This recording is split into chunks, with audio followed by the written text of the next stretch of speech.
ওঠো সাজিদ, আজ তোমার রোজা রাখতে হবে না?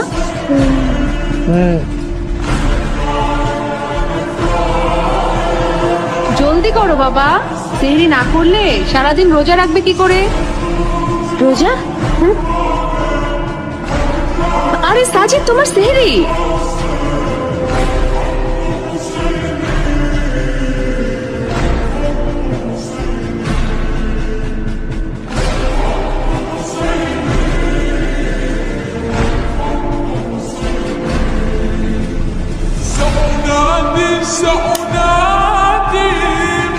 ভুলে গেছো?